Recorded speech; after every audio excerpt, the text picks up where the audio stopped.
কবিতার নাম রাখলাম মা। এক লাস্যময়ী নারী, বিয়ে হয়ে দুধে আলতা পায়ে পা রেখে রেখে আস্তে আস্তে ঘরে আসলো। তার কোল জুড়ে আসলো কিছুদিন পরে ছোট্ট একখানা শিশু, যে শিশু দু চোখ ভরে শুধু তাকেই দেখে, সমস্ত ভালোবাসার বন্ধনে আপ্লুত করে রাখলো, আবেগে আপ্লুত শরীরে পুরো সমাজ সংসার। সেখান থেকে তার শুরু হলো নারীত্বের শেষ এবং শুরুর প্রতিচ্ছবি। নারী, তুমি কলঙ্কিনী না লাস্যময়ী না মমতাময়ী?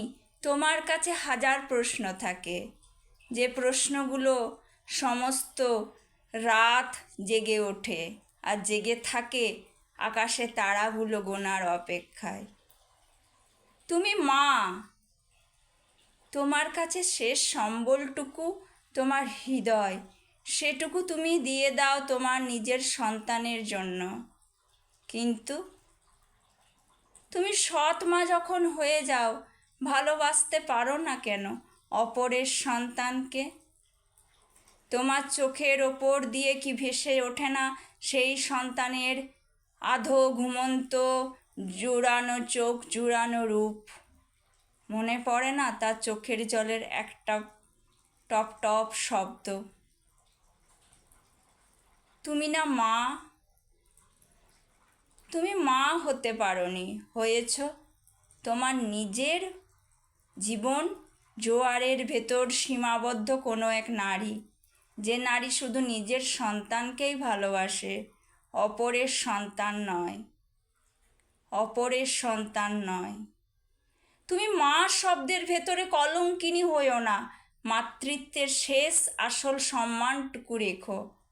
তুমি মা, তুমি দেবী প্রতিমার ভেতরেও বর্তমান। মা শব্দ উচ্চারণের ভেতর দিয়ে কুমোরটুলির 10 ভুজা দুর্গার ভেতর তোমার রূপ প্রতিচ্ছবিত হয়, প্রাণ প্রতিষ্ঠা করা হয়। তুমি মা। তুমি আসলে কি জানো? তুমি নিজেও জানো না তুমি নিজে কি। তোমার বিবেকের দরজা করাঘাত করেনি কখনো, ওই জন্য তো পরের বউকে ভালোবাসতে পারো না, আর নিজের বউমা তো দূরে থাক। তোমার কাছে কি সেটা তুমি নিজেও জানো না, তোমার কাছে সে কি তুমি সেটাও জানো না। তুমি শুধু জানো তোমার লুকায়িত সত্তাকে। আর যে মা সমস্ত সংসারে বিচরণ করে তার মেয়ের মতন, তার বউমা সমস্ত কিছুকে আগলে রাখে, সমস্ত সমাজের প্রত্যেকটা কণাতে থাকে সেই মাতৃত্ববোধের শিহরণ, সেই মা। তুমি মা হয়ে জন্মেছ, মা হয়ে এসেছ, মা হয়ে চলে যাবে। তোমার শেষ পরিচয় মা, মা আর মা। তুমি কুমারী থেকে হয়েছ কারো স্ত্রী, হয়েছ তুমি সবলা নারী, হয়েছ পুরুষের শয্যাসঙ্গী, হয়েছ তুমি পুরুষের মন ভোলানো রূপ। কিন্তু মাতৃত্বের পরিচয় তুমি ঠিক জায়গায় রাখো।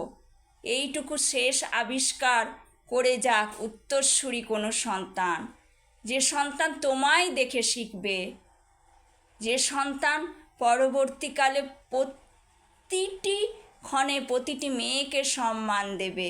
তুমি নিজে সম্মানিত হও, একটা মেয়ে সম্মান পেলে তোমার হৃদয়েও সম্মানিত জায়গাটা স্থান পাবে, সেটা মনে রেখো। তুমি না মা, নারী জাতির প্রতীক। অতএব কেন তোমার এই দুর্ব্যবহার মনের মধ্যে জাগে? তাই তো তুমি পরকীয়া প্রেম করো, পরের সংসার ভাঙো, পরের লাস্যময়ী রূপকে তুমি টেনে হিচড়ে নামিয়ে দাও কাঠগড়ায়, তাই তো ডিভোর্স হয়। তুমি না মা, তুমি না নারী। প্রেমের মতো নিষ্পাপ জিনিস হয় না। সেই প্রেম সবাই যদি মেনে নেয়, আর যে প্রেমে লাঞ্ছনা অত্যাচারের ওপর অত্যাচার হয়ে তুমি আর একটা নারীর কোল, চোখের জল, স্বামী সংসার সব কেড়ে নাও, সেই মেয়ে তো মায়ের রূপ নয়। রাক্ষসী দানবী সেই 10 ভুজা দুর্গা হয়ে তোমার লাঞ্ছিত রূপটাকে টেনে হিঁচড়ে সমাজে নামিয়ে দিয়ে দাঁড়িয়ে থাকে সেই একাকিনী দুর্গা, যে দুর্গা সমস্ত ইতিহাস তার শরীরে একটা একটা করে ছাপের মতন চিটিয়ে রেখেছে। সেই দুর্গা আজ কথা বলে। তুমি না মা, তুমি না মা, তুমি বাইজি খানাতেও তুমি মা, কারণ তুমি যে সময় নাচ করো সেই সময় তোমার মাতৃত্বের সুখ হয়তো থাকে না, কিন্তু প্রেমের সুখ তোমার শরীরে বর্তমান। তুমি সেই প্রেমের সুখ দিয়ে আগলে রাখো কোনো মানুষের মন, সেখানেও তোমার মাতৃত্বের পরিচয়। কেন বলো না? তুমি আগলে রেখেছো। মা যেমন তার শিশুকে আগলে রাখে, ঠিক তেমনিভাবে নারী তুমি অসাধারণ। তোমার ভেতরে আছে সমুদ্রের জোয়ার আর ভাটার শেষ ক্যানভাসের ছবি, যেটাকে কবি সাহিত্যিকরা এঁকে এঁকে এঁকে এঁকে কবিতার ভেতর দিয়ে তুলে ধরে। তুমি মা, প্রকৃতি ভ্রমর এসে তোমাকে চুম্বন দিয়ে যায়। তোমার সৃষ্টি রহস্য চলে আজীবন ধরে, আদি অনাদিকাল থেকে আজও আধুনিক যুগে।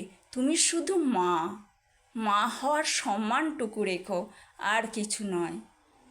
নিজের সম্মান তুমি নিজে রাখো, শুধু মা। তোমার পরিচয় হোক মা, মা, মা। নমস্কার।